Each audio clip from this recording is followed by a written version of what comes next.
time to put down your rods and pick up your headphones. Join JC and Andy from Ebb Tide Tackle for The Outflow, the podcast talking all things lure fishing with hardcore fishers from all over the world. Now, to set the scene, I'm in Fiji, sitting on a balcony overlooking a lagoon. There's mullet jumping. I'm right next to Kockott. The island is Kockott Island in the Lao group, yeah? Correct. Chad, welcome to the show. Shot, bro. Good to have you guys here. It's been a long time coming, eh, Johnny? It has, my man. Since, it has. Since we had that first little session over in Oman. Mm-hmm. And then that sort of was the ball to get things rolling for this place. That sort of set it off there.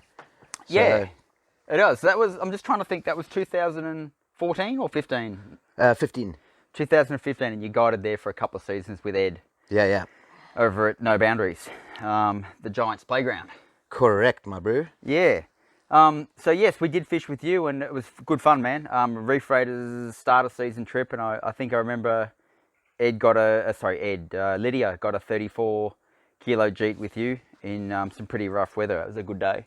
Yeah, bro, it was incredible. Yeah. That was the biggest to date, huh? Yeah, it's our biggest to date. It is our Nice. biggest to date.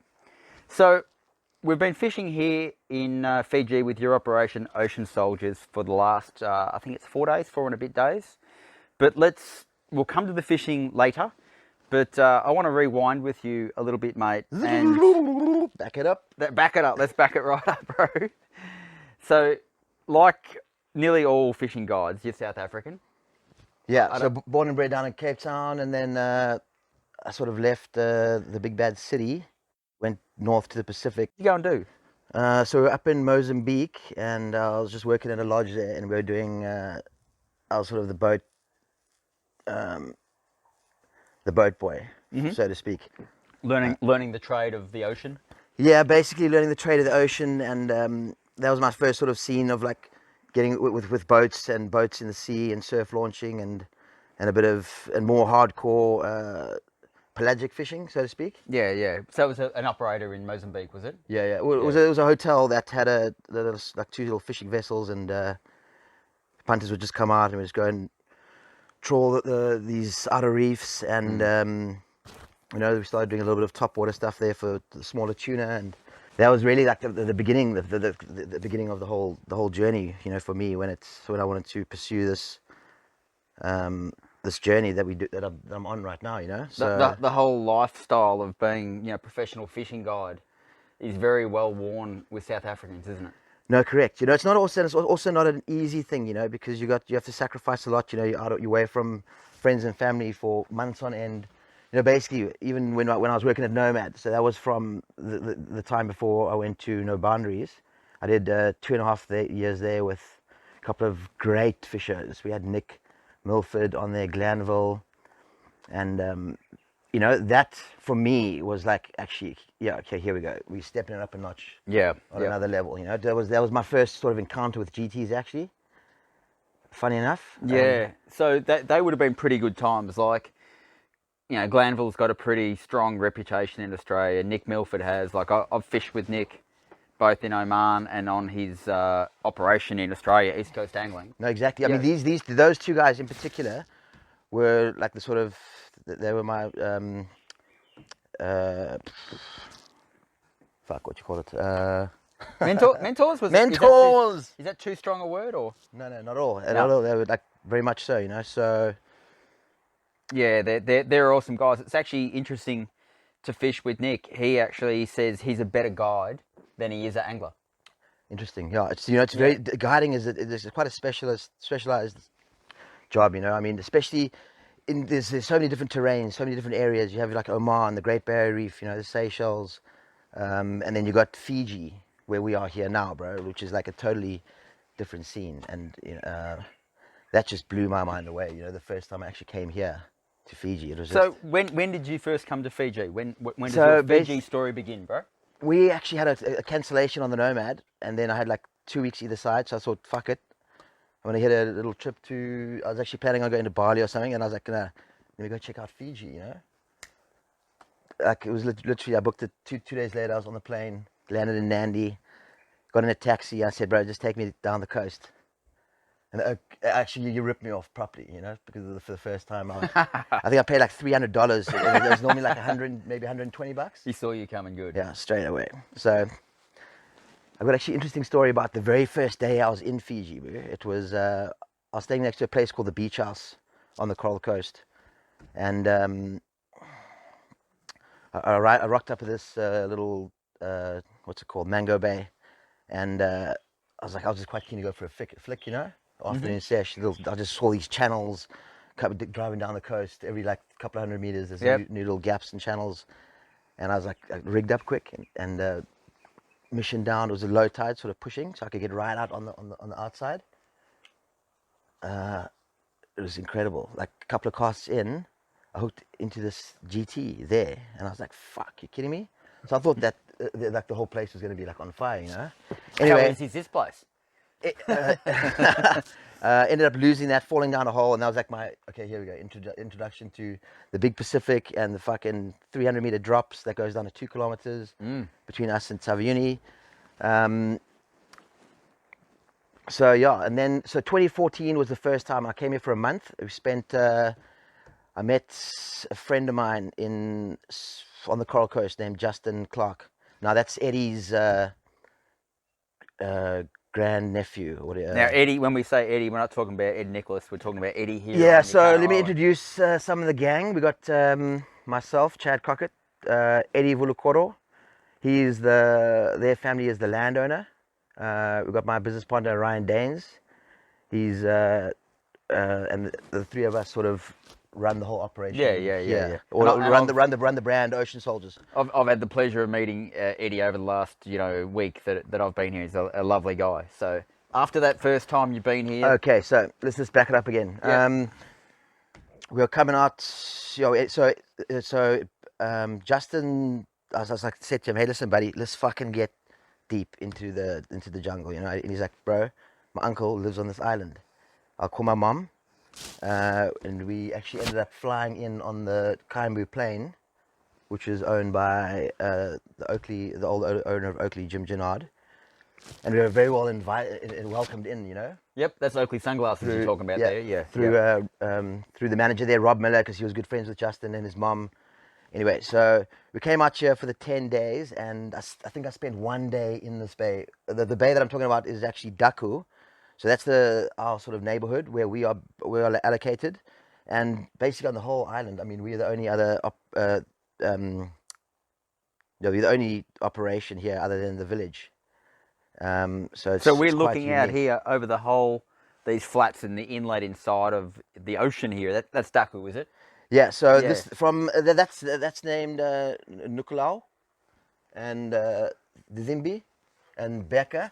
Yeah, right. So the Beka Islands is in the middle of the bay with all the bats. So yep. Daku runs from, if there's an imaginary line, from that bommy down to the point where you were having a little flick the other day, and it goes to the top side of where you go through the top channel at the end of the lagoon here into the bay. Okay. So it's quite a big area. I'd say it's probably about 2Ks wide. Incredible area, but it's just such an incredible area. Like, I mean, today we had the most insane scene. It was incredible. Oh, we'll get to that. This place is incredibly beautiful. It's off the grid and mad, and we'll get to that. But how did Ocean Souldiers begin? Okay, so we came here and I spent the 10 days here, and then the day I left, I tuned Eddie, let's go around to that bay again, you know, because I had quite an interesting little scene that happened on the first day with a big GT and baitfish. Anyway, so we came around and I said, "Hey, listen, what's the chances of possibly setting up a little bure here on the bure is like a chalet or a little beach shack down the beach?" And he's like, "No, you Chetty, you take the hill." So I was like, "Okay, set." He was joking around then, you know, and he jokes with a lot of clients that come. He's like, "Hey, I'll give you some land next to Chad." I was like, "Hey, bro, what you mean?" Yes, no, I'm just joking. He better be. Yeah. So where we at there? So you spent your 10 days out here. You've fallen in love with it. You've seen a few big GTs. How do you come to be Ocean Souldiers? Sitting here with drinking a beer. Yeah, drinking a beer with me. with a couple of skiffs down there, 23 footers. Yeah. You've Okay. come a long way So from coming to visit. then there was a 2-year gap where I didn't I wasn't here that I wasn't back in Fiji, and I got an email from Liza just before that 2 years it was up, and they said, okay, we've accepted your request to come and build. So I was like, okay, cool. So now what is the was a the whole 2-year wait. process? Pardon? It was a 2-year wait from Yeah. you applying. No, not really, but it was just a verbal application. Yeah. That was just okay. the beginning of. I mean, there's a mountain of paperwork. I'm going to explain to you how it all goes down. It's Yeah. like radical Fiji time 101. So I came back the next year. Then I inquired about a lease, but first we had to have these Matangali meetings with the whole family, and these were big meetings because it was a big investment that was coming, and it was like everyone had to agree. We couldn't have anyone disagree. So we had to get signatures like all over the whole of Fiji, even international people who were related to the great-great-grandfather. So a lot of people had a say whether you set up here or not. Yeah. So I had to sort of, meet these people and just sort of become, not friends, I suppose, but just explain what we're doing and, to help to try and sell them to support it. Yeah. At the end of the day. Well, there's got to be something in it for them at the end of the day, doesn't it? Yeah. So I mean, they're quite involved here as a shareholder in the business, and we go back to Eddie. I mean, without Eddie, it would never have been possible to even do what we were doing. He was your entry point. He's your sponsor, and he's your neighbour. Exactly, and he's a good friend. And he's a good friend. He's a good clearly. fisherman. Yeah. And he's like just an all-round legend, bro. So we're very grateful to have that. So anyway, long story short, we started applying for the paperwork, and I had to go through a million different companies, Fiji Investments, and then back and forth from town planning to the eco specs and a whole bunch of things back and forth, up and down, And that took 8 months to actually acquire all that paperwork. So wow, just man. that book, I've got a little timeline exact to date. Yeah, no worries. I can just This is Chad's diary. just a little notebook. We got here. Yeah. So when we applied for that lease, and there was like another long wait, and it's there's a lot of stuff that goes on between with the Prime Minister actually had to sign off on it. We had to get his approval. Serious. Yeah. So I was waiting on about a year for that to go down, bro. And we were given the okay by the Matakali to carry on the project and build and create and use the material here and just carry on certain guidelines, so that was a big relief for me to get that signature. For and sure. that wasn't even like very long ago. It's probably about a year and a half now that But happened. you've been building for a lot longer than that, though, haven't you? 3 years ago, that's when I came for a 4-month stint. Yep. And then that's when I was still working with Eddie at No Boundary. So I came during the off season. Oh, yeah, I think So I remember. I had a season with Eddie. I came here, and I went back to hit another season, and then I came here full time to start the project. And that was, I'll give you the exact date of that. That was August 2016. August 2016. Yeah, and then around about August 2017, we started with our main structure there, all the substructure. What do you call it? Like I call it the treehouse. What's that main structure called? That's just the pad. It is, isn't it? That's the posy, bro. That's like, you got everything you need in there. You got Goon, our chef. Yeah, man. Cooks up a storm, and got a good view. And yeah, that's the main hub of what where we're at now. And obviously we're sitting now in one of the bures. So there's like a two-sleeper, three-sleeper. You could probably squeeze a couple extra fellas, but not a couple extra lewas. Wow.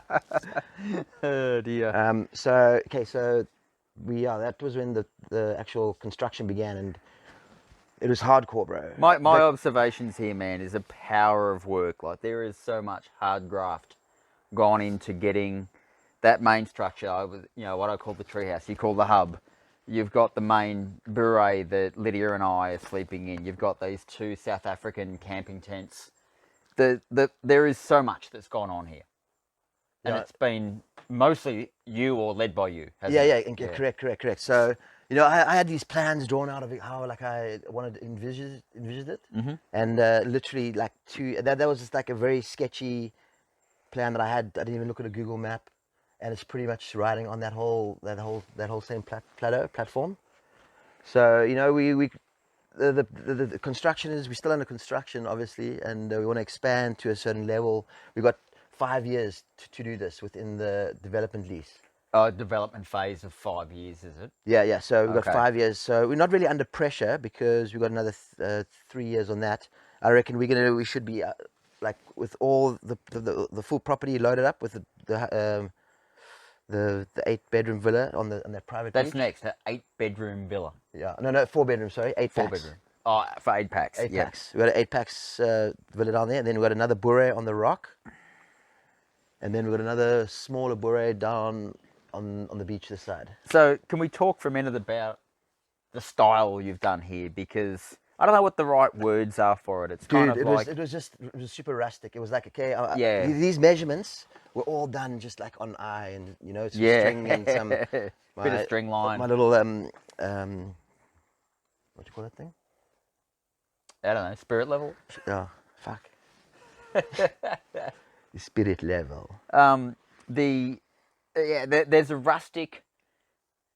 I don't know if luxury is the right word, but it's done nice, and it's got an eco feel about it. Yeah, for sure. I mean, we're trying to run on that whole plateau with eco and with our conservation and with everything. You know, as the lodge, it's got to. There's so much elements to this place. It's I never would have expected it. You know. I didn't know what to expect in terms of the accommodation, and I really, really like it. Like, you know, hey, let's talk toilets for a minute. I always love to talk toilets. The shitter.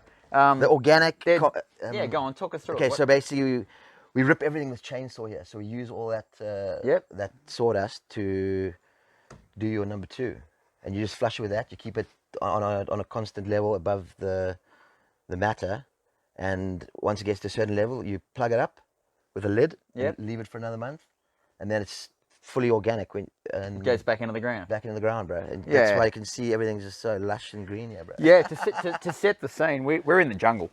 Like, we're absolutely in the jungle, and it's jungle, cliff, straight to the ocean, or on the front side of the property, straight down to the beach where the boats are. It's an amazing place, and dude, high on my well done list is the food you serve up. It's so good. It's fresh.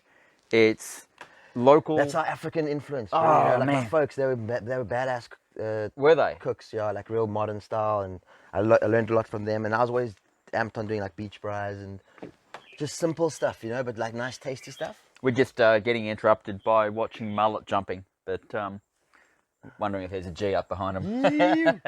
Sorry, man, keep going. Food on the braai and... Yeah, that's what we're actually doing tonight. We got some boerewors. I got a guy that's making it now in Suva, so... boerewors is a sausage? Yeah. A South African sausage. Yeah, and last night we had traditional Fijian lovo. Yeah, the lovo. So basically the lovo is our underground oven. It's quite a traditional thing here in Fiji. Yeah. There's a lot of the traditional side, you know, we can talk about the sevu just now. But so it's an underground oven. They heat up rocks, you know, they cut their firewood, and it's a whole preparation. The way Eddie does it, it's very precise and like perfect and very well manicured. You know? Yeah. And then he chucks his old tarp on top of it. Yeah. Covers the dirt over the top. Boom. So we've eaten. Do you think it was quite tasty that last night? Yeah. We had a long nose emperor last night. It was a big fish. It fed about 6 or 7 people easy to do that fish. No, there was more. There was 8 of us. 8 of us, and I think there might have even been some left over. And it was delicious with a whole heap of, I don't know what those vegetables were. Taro was one. Oh, we had taro, cassava. Cassava, that's it. Then some roasted ones. Off the... And those other vegetables that were in there. Aubergine. Aubergine, yeah. It was a pumpkin, sensational. Carrots. Beautiful meal, mate. Mint and basil. All gets grown on site here, bro. So Yeah, so you've got your You need own to, you know, organic garden out the yeah, back. Man, you need to. I mean, this is crazy. We're off the grid. I mean, you don't get much more remote than this. Yeah. So we're what are we? We're about. It took us nearly 4 hours. It was rough, granted. Nearly 4 hours to get here from Tavuni. Correct. So we sit 40 miles south of them, Yeah, it was rough. and yeah, and That's why it was slow. yeah, exactly. Normally it'd be like 2 hours. On a good day like today, check out how glassy it is out Yeah, there. it's good now. We could just punch there in like 1 hour 40. Yeah. But you know, poor conditions. You It's a thing here for us. So it's something we want to work on, you know, with our logistics, getting clients here, especially, you know, comfortably and safely and all that. So the options we're looking at is the catamaran from Tavuni over here, and that'll also be like a 4-hour trip. Yep. And that can handle some pretty big but stuff. it can do it comfortably. Very Yeah. comfortably. And then for more higher end stuff, we got some access to some sport fishers that we can bring the guys across in. So let's talk boats. You've Boats. got a couple of 23-foot skiffs there. Yeah, we're running a little 60s on there with some Simrad sounders. Yep, radios. Simrad equipped, which we always love. Love that shit. Especially here because it's you know, for on the downside it's pretty accurate on the sounders for this. Well, your big sound is terrain. pretty important here. Big time. I mean, yeah. I mean, Yeah. you could be off the bait by 10 meters and then not be getting the bite. To set the scene here for the people that haven't fished Fiji, you've got typically a hard line of reef, often with a flat inside.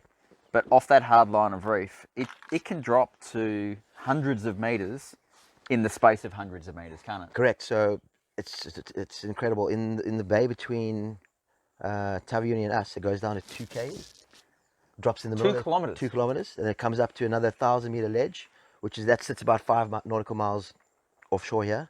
But that ledge actually goes around the whole of Nukutolo, Vatavara, and Yeah, Yogata. okay. So it's like a plate. Yeah, and then Yeah. it comes up. We sitting on another plate, and then within that plate we got the 3-4 spots that we Typically, we this have. is volcanic. All yeah. all this, yeah. I'm just waiting for the next fucking volcano to pop out there. Yeah, for the next pinnacle. Yeah. So, from a fishing perspective, these waters give you heaps of challenges, but so many opportunities. This is the thing. Talk us through the fishing, man. This is the thing, Bruce. So we have. I always say to the guys when they come here, you know, you're gonna see some fish, but you got to get your casts in there. You got to, you know, if you're on the fly or if you're on the top water, you know, sometimes they're sitting real shadow in the surf. We've seen that, haven't we? Yeah. And you know, there's big surf out wide, and you can't get really close. So if you've got a shorter cast, you're not going to have the opportunity as much as other people would. And it's, you know, it can be it's pretty hardcore sometimes in some days. You know, like I wouldn't take everyone out where we fished a couple of the spots because you can handle yourself on the boat quite well and the balance and stuff. But some you know, you got to. So, you know, we do cater for the more hardcore. There's options, yeah. Yeah, there is options. There for really sure. are options. Like what we've been doing, I guess, is anything goes. You know, we're trying to get big fish. Yeah. So we're fishing some rough conditions. We're fishing on the edge of surf zones. Yeah. Which is maybe not for everybody, but you've got flats, you've got inside the reef, you've got lagoon fishing. No, yeah, we got to. So basically, we'll talk through the 1, 2, 3. Yadata, right? That is the atoll we are on, and this place is fucking insane, bro. So today we were down at the waterfall, Cascades. Yeah. That's sort of the beginning of my fishing ground from the west hand side on the inside. Coming up through there, there's some good flats areas, and we got our first channel in and out of the atoll here, which is about how far you reckon that is? 500 meters. 500 meters, yeah. And that's one of the doggy zones, just another 500 meters off that. So We are looking towards the sunsets coming up, and coming up. Sorry, it's ahead of us. Well, check this out. We were talking about ahead of us. Thank you, bro. sorry. Fiji bitters are flowing. I thought you were still No, I'm good. nursing yours. Thank you. So, looking ahead of us here, the sunset is probably an hour off, and Yeah. what, I'd say 600 that. meters away, you can catch doggies here on the jig out the front there. That's Cheers, freaking amazing. Chaz, Cheers, brah. No, it's been so good having you guys here this Oh. week. It's been epic. It's, wrapped to be here, man. yeah. Wrapped. No, it's been Long time fucking coming, like awesome, you said. big time. So yeah, that's the doggy zone. And then we're coming in this way. We've got this, so the channel rolls in here and runs up through the top side through Bat Island. And then we got the first outside point, Barracuda Point, that you can access from there. So that's another good doggy and GT spot. Lots of good cracks, lots of good terrain. That's where we got the Spanish. Down by the then there's a bigger entrance where you can.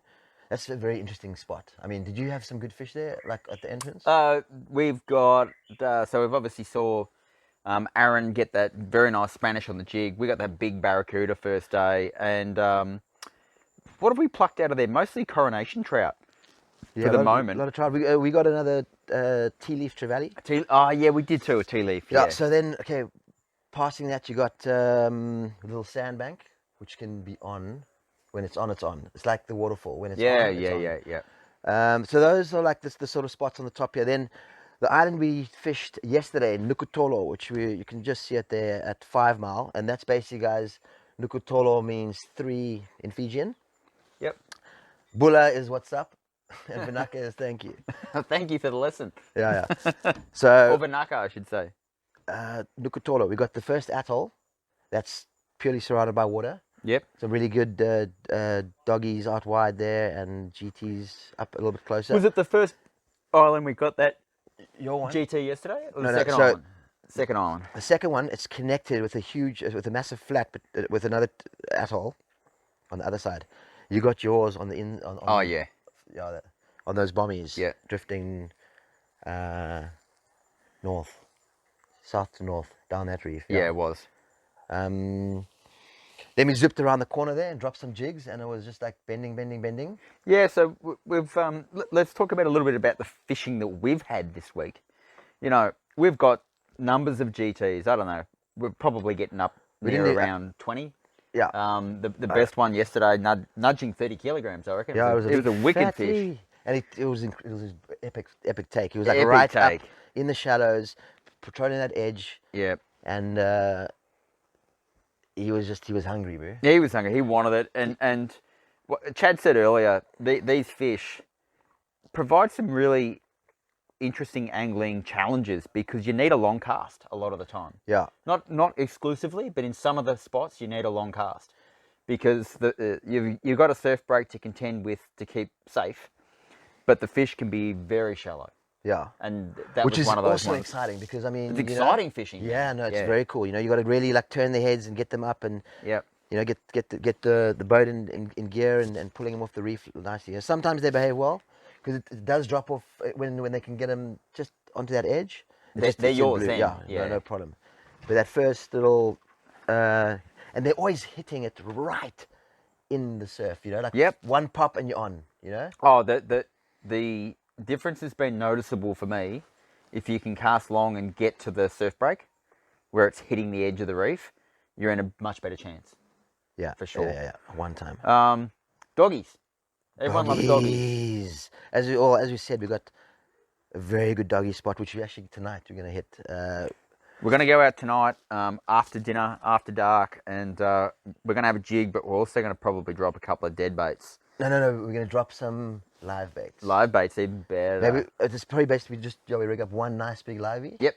Danny goes. And we can probably actually do 2. We can use one mid-water and one a bit deeper. If we can just manage, if there's not too much of a the swing. lines, yeah. But it should be good, bro. I mean, the conditions are looking pretty epic. So the doggies here are a challenge. There's a lot of little fellas.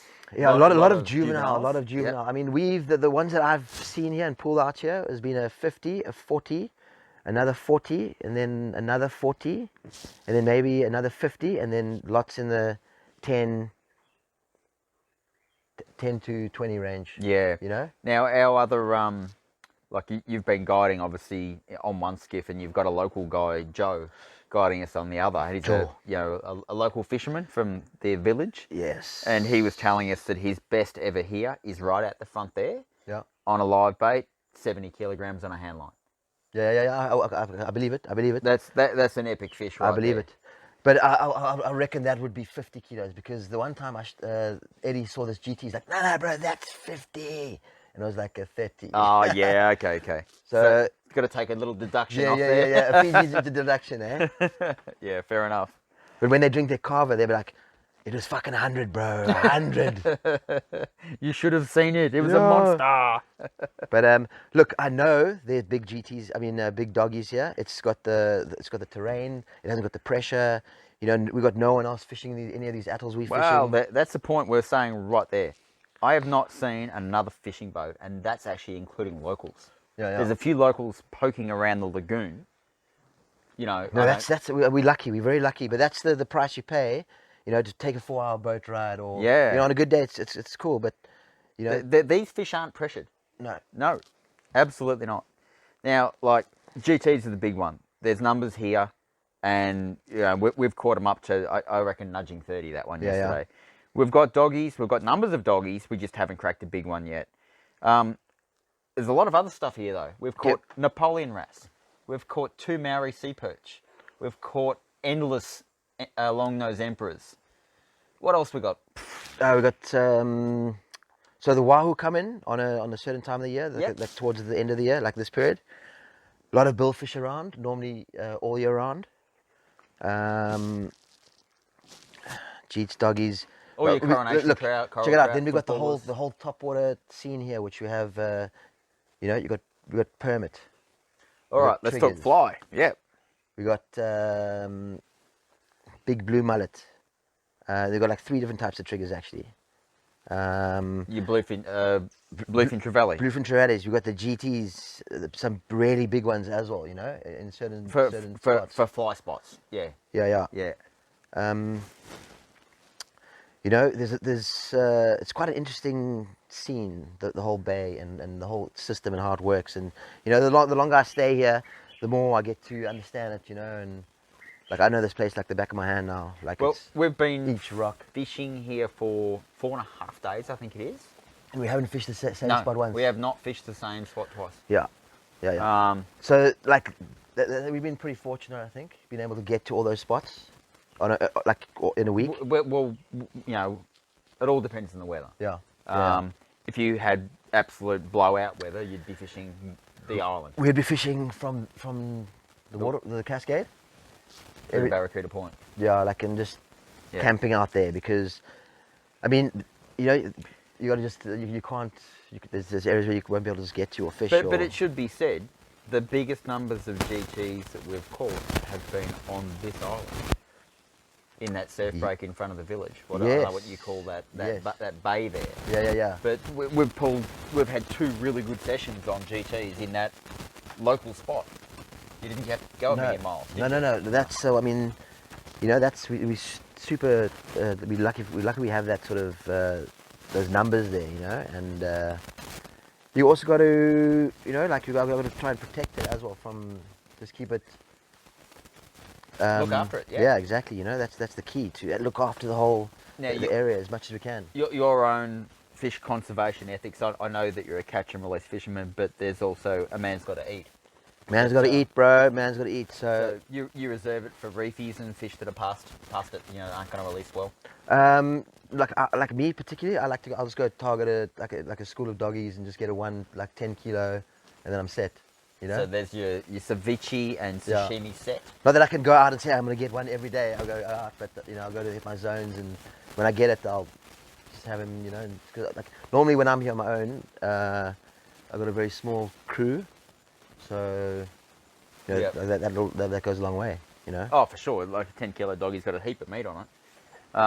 And there's seemingly endless reefies that you can get dropping a jig, and very tasty ones at that. Yes, you know, and that's a very exciting fishing as well. Here is the micro jigging on that 10 to 30 sort of mark. Well, Aaron's been killing it, hasn't he? Bro. Like Aaron's dropping 40-gram jigs on P2 tackle, and he's even catching doggies. Did you pull that doggy on that thing the other day? But he's catching some lovely reef fish. He's always bending, bro. Yeah, he's bending all day. Yeah. So, you know, and I've seen fishermen like that. You know, like my job as a guide and someone like sharing knowledge is to, you know, like some people will come here, they won't bring the right gear, even though we say, listen, you guys, we say bring this, bring that, the next. We give you a sort of guideline, you know, and if the fishing's not working on the top water, on the heavy stuff, you know, you got to go try different options, you know, get a little bit deeper or a little bit wider. 100%, man. And I think we'll probably end up putting up a blog as a resource of what we thought were the tackle. Yeah. We do send things to our that work. clients like a little email list. A PDF. Yeah. We can share it.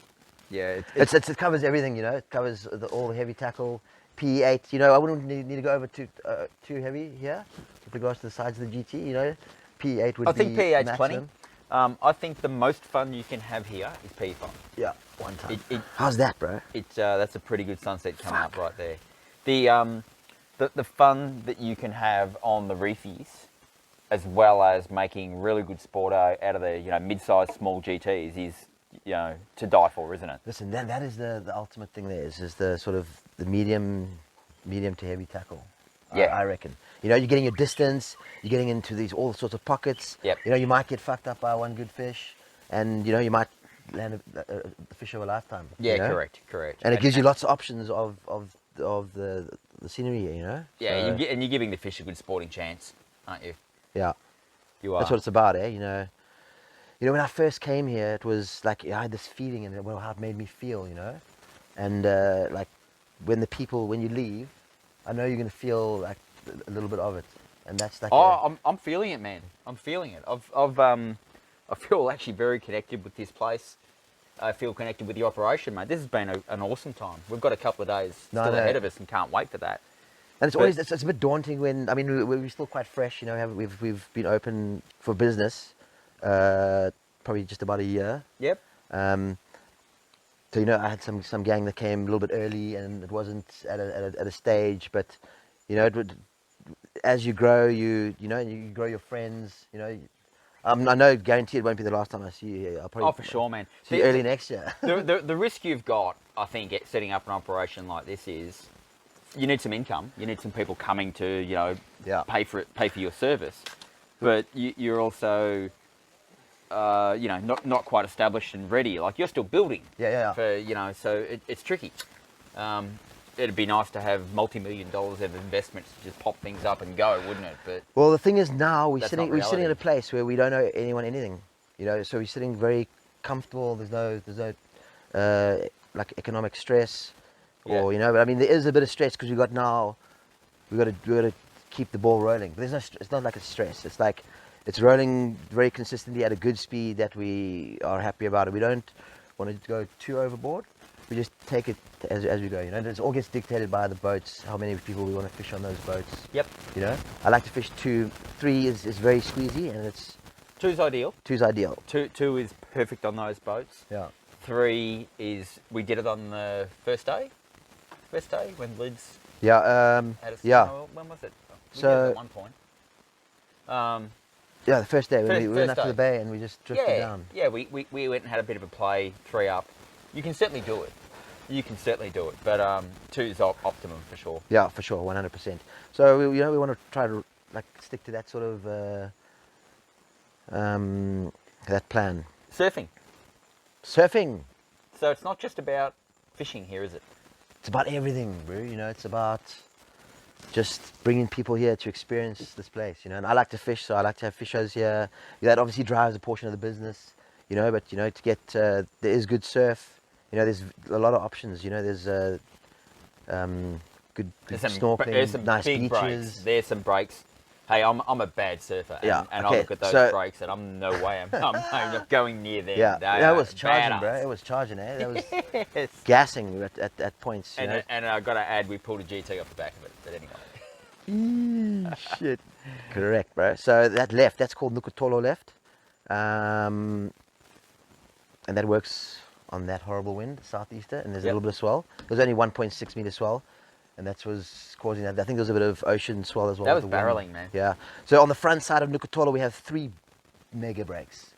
And I've got them on my Instagram. You can pop a link in the bottom there. And they Yeah, can, have a look at the Ocean Souldiers Instagram and Facebook.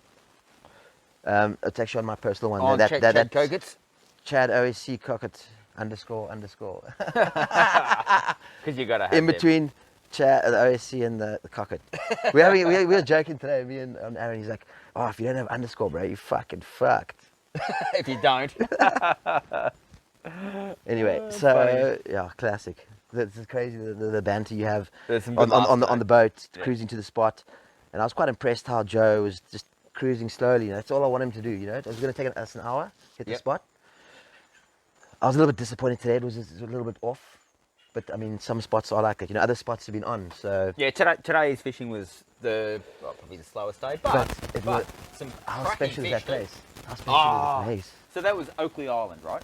No, so that island is called Vatuvara, and it's also owned by the same island as that guy. He's got like 3 or 4 islands. Anyway, so he's got no infrastructure on that island, just a little caretaker's house. Okay. And you actually are not allowed inside it unless you've done your sevu with the chief of the village. We will not be able to go inside and fish it. But if we But you have. So yeah. So that's a special place, bro. Oh, it's amazing. Trigger heaven. Yeah. And you saw a big school of permits Big in there? schooler permit in there. Yep. Had a couple of GTs cruising. It's awesome scenery there. But on the backside where we actually finished up jigging this afternoon, on the right tide, when it's flowing really nicely off, it's stepping down, that is on fire there. Yeah. That's where we got a massive Maori wrasse on top water. Yeah, nice. Yeah. So, and there's a few other there's a few spots like that hold certain fish, and when we go there, we tend to catch like the ones every like 2-3 months. You'd get them coming up and With the right tides. right tide, bro, right tide. So like sometimes in a place when you go on a charter, you're gonna be fishing like whatever sunrise to sunset, or here I like to mix it up a bit, So even though we've been fishing hard, we're gonna hit our night session, and then we're gonna do a little bit of land based and stuff like that, Yeah, and we've had a couple of like a little bit more relaxed starts. Haven't charged out first thing in the morning. How do you feel about that? I mean, some guys are adamant, or not adamant, but they really want to, Oh, for me, if you want to optimize your opportunities, being on the water at dawn is very hard to beat. But that's dawn patrol. Yeah, but that's getting up really early.